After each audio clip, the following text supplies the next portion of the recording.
Baik, bismillahirrahmanirrahim. Assalamualaikum warahmatullahi wabarakatuh.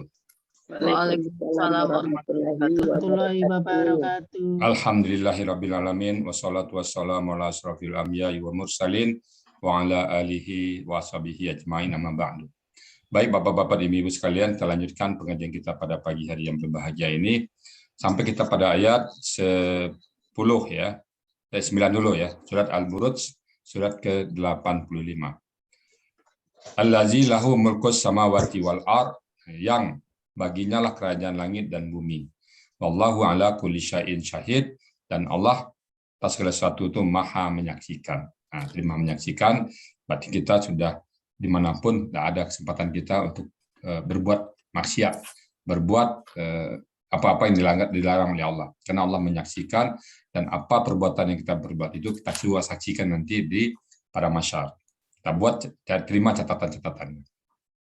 Ayat berikutnya, innallazina fatanu, dan sesungguhnya orang-orang yang fatanu, menyiksa, mereka menyiksa, membakar orang-orang yang diparit tadi, al-mu'minun, orang-orang yang beriman yang laki-laki, wal mu'minat, yang beriman perempuan, thumma, kemudian lam yatubu, dia tidak bertobat kepada Allah. Nah, bayangin ya, yang tidak bertobat saja hukumnya dia Allah maha pengampun.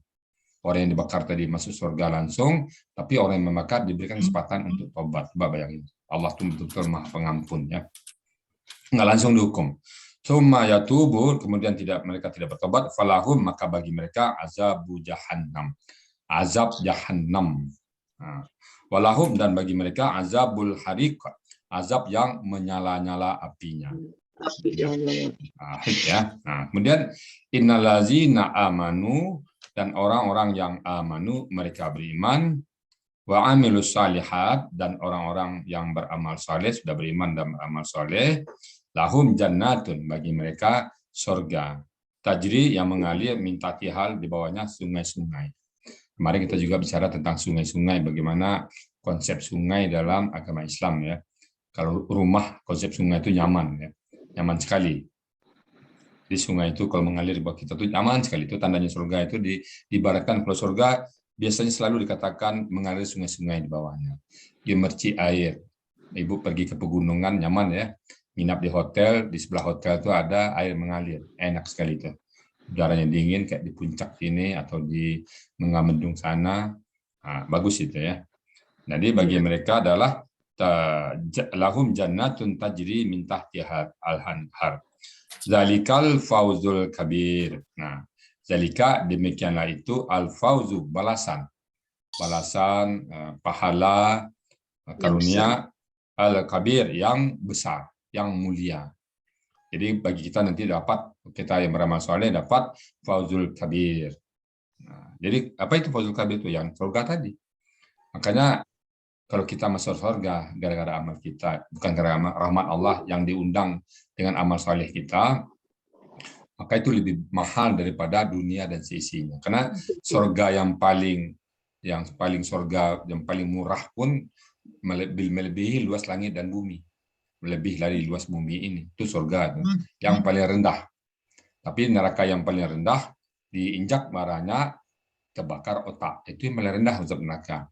Sementara surga yang paling rendah lebih luas dari langit dan dari bumi ini, lebih luas. Nah, tinggal kita pilih masuk surga apa masuk neraka.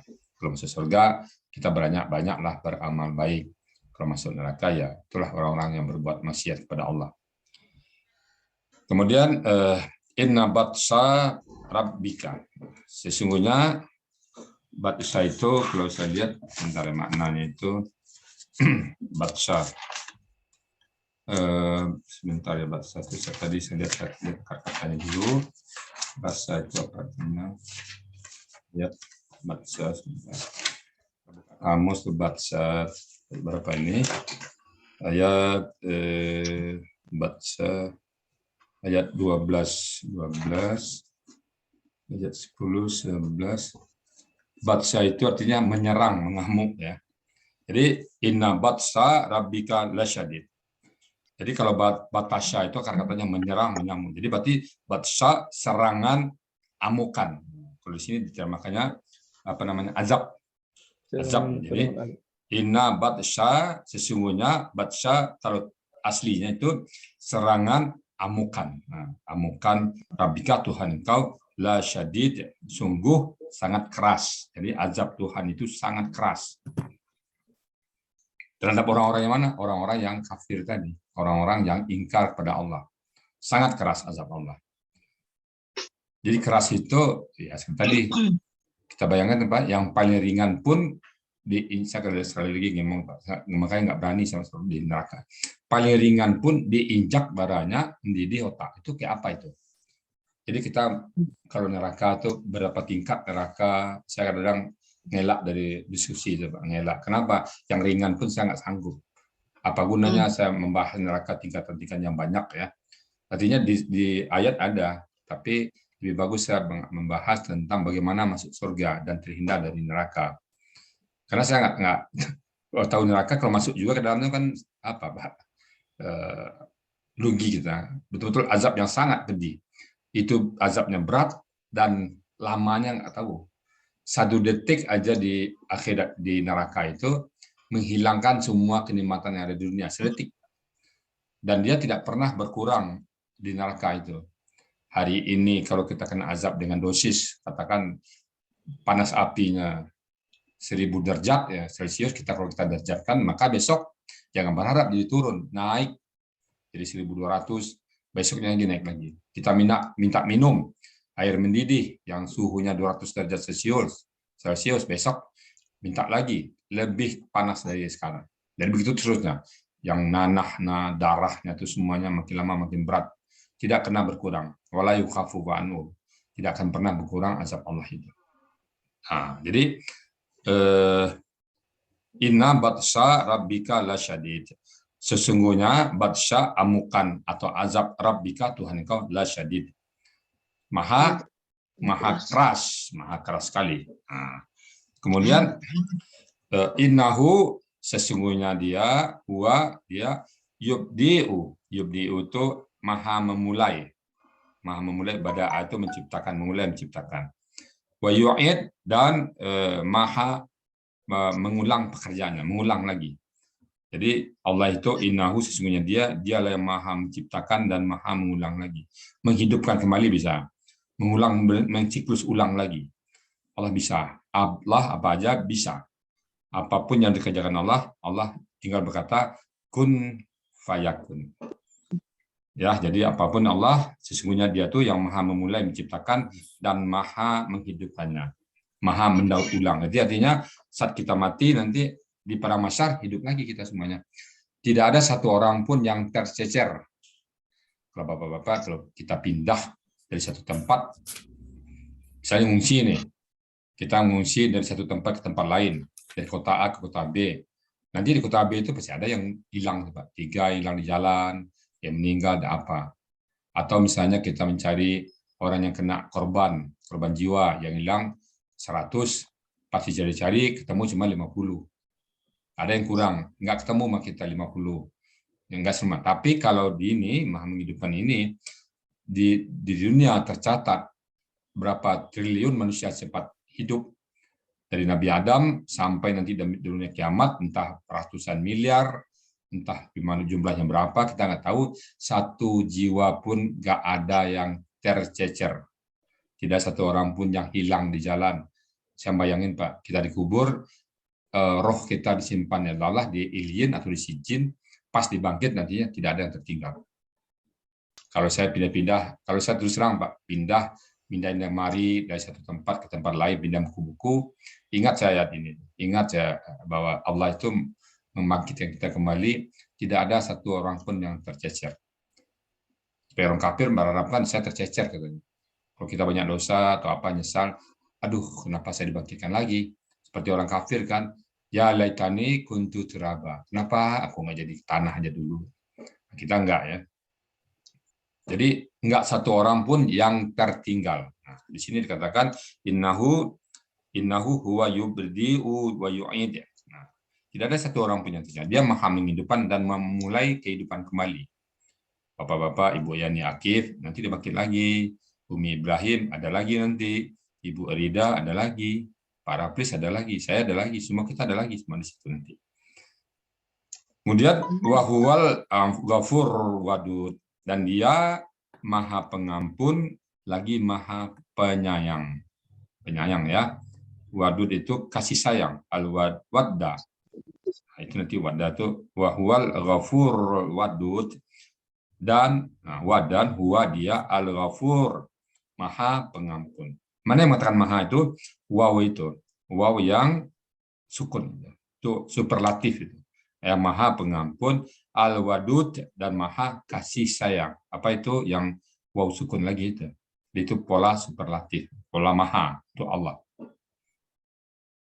Kemudian Zul Arsyil Majid, dan yang punya aras yang mulia. Zul Arsyil Majid, ya, aras yang mulia. Fa'alul lima yurid, maka dia maha mengerjakan apa yang dikehendaki. Yurid yang dikehendakinya. Fa'alul lima yurid, dan dia maha mengerjakan apapun yang diinginkannya. Kalau Allah inginkan, kun fayakun. Ya, Allah ingin kita bahagia, selesai sebentar. Sebentar, hitung detik. Allah menghukum 1 detik. Maka kita selalu berpasrah diri kepada Allah. Kemudian hal ataka hadithul junub. Nah, apakah sudah sampai kepadamu berita tentang tentara siapa itu? Fir'aun wa Tsamud, ya. Tentara Fir'aun dan Samud.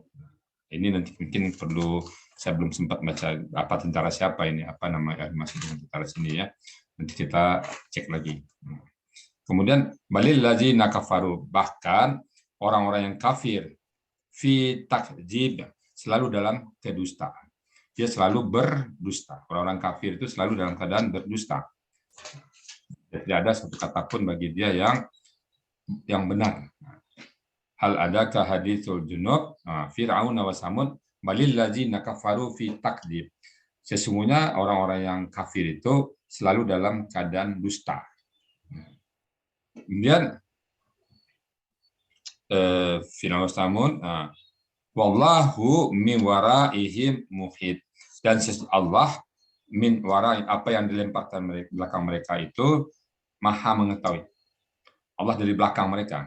Jadi wallahu min waraihim muhit. Muhit itu maha mengawasi, maha mengetahui, bisa maha mengawasi, maha mengetahui, maha melihat bisa juga. Jadi Allah dari belakang mereka maha mengetahui. Kemudian bal, yang dilempar tadi, bal huwa Qur'anun Majid, bahkan dia adalah Quran bacaan yang mulia, bacaan yang agung. Yang kita baca sekarang adalah bacaan yang agung. Bal huwa Qur'anun Majid fi lauhin mahfuz, pada lauhin mahfuz. Yang lauhin itu yang tercatat dan yang terjaga di tempat yang jauh di atas, yang mahfuz itu yang terjaga, yang dijaga. Lauhin itu di tempat yang sangat terjaga, di lauhin mahfuz. Maka sering kita bilang di lauhin mahfuz. Lauhin mahfuz itu satu tempat yang jauh di sana, takdir kita ada di sana, nanti kitab itu juga dijaga di sana. Mudah-mudahan takdir kita ada baiknya. Takdir kita, sekali lagi kita katakan bahwa takdir untuk orang Islam semua baik. Tidak ada takdir kita yang jelek. Kan dulu kita belajar tuh percaya pada takdir baik dan takdir buruk. Ternyata setelah saya coba dalami semua, takdir itu semua baik. Apapun yang terjadi pada umat Islam itu baik. Mau sakit, mau senang, mau kaya, mau miskin, bagi orang Islam asal dia ikhlas semuanya baik. Karena kalau dia terjadi kemalangan atau jadi musibah, itu pengangkat derajatnya di sisi Allah. Nah, kalau dia bahagia dunia, ya berarti itu bersyukur dia. Mudah-mudahan kalau kesenangan di dunia adalah awal kebahagiaan di akhirat. Kalau dia sengsara di dunia, berarti bagi dia penghapus dosa-dosanya dan pengangkat derajatnya di sisi Allah. Jadi bal huwa Qur'anun Majid, bahkan Al-Quran itu adalah bacaan yang mulia yang sedang kita bahas sekarang, fi lauhin mahfuz, yang dulu terjaga tempatnya di lauhil mahfuz sampai sekarang. Yang kita baca ini ibaratnya hard copy, yang di lauhil mahfuz itu soft copy-nya. Jadi soft copy-nya ada di lauhil mahfuz, yang insya Allah nanti kita dipeliharakan oleh Allah. Yang apa yang kita baca sekarang adalah hard copy-nya, yang insya Allah nanti kita juga dapat melihat belakang, enaknya melihat itu nanti. Demikian dari saya, terlebih kurang mohon maaf, dan mungkin kita buka dengan tanya jawab. Billahi taufiq wal hidayah. Kalau ada yang datang, yang benar datang dari Allah, kalau ada yang salah datang dari saya. Billahi taufiq wal hidayah. Assalamualaikum warahmatullahi wabarakatuh.